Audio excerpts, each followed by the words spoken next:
This is June 28th, 2026. Our Jesus, our God, and our angels are coming home.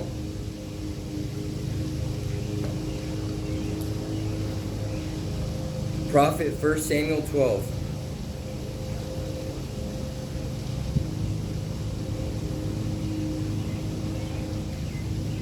Then Samuel addressed the people again. Look, he said, I have done as you asked. I have given you a king. I have selected him ahead of my own sons, and now I stand here, an old gray-haired man who has been in public service from the time he was a lad. Now tell me as I stand before the Lord and before his anointed king, whose ox or donkey have I stolen? Have I ever defrauded you? Have I ever oppressed you? Have I ever taken a bribe? Tell me, and I will make right whatever I have done wrong. No, they replied, you have never defrauded or oppressed us in any way. You have never taken even one single bribe. The Lord and his anointed king are my witnesses, Samuel declared, that you can never accuse me of robbing you.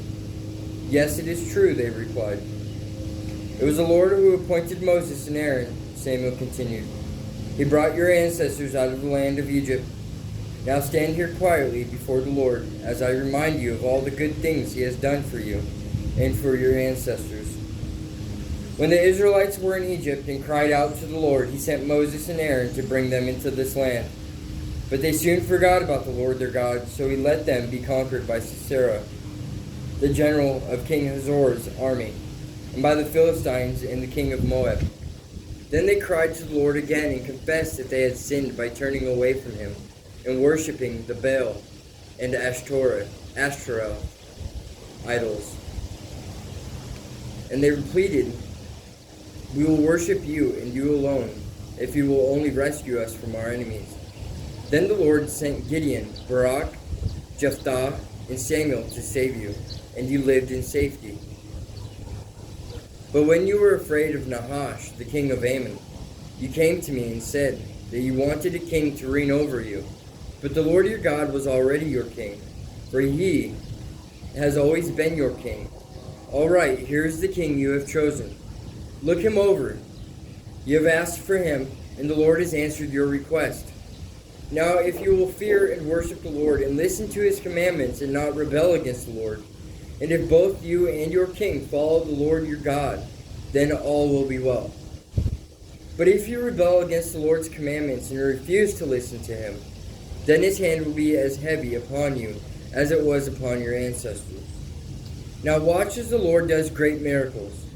You know that it does not rain at this time of year during the wheat harvest.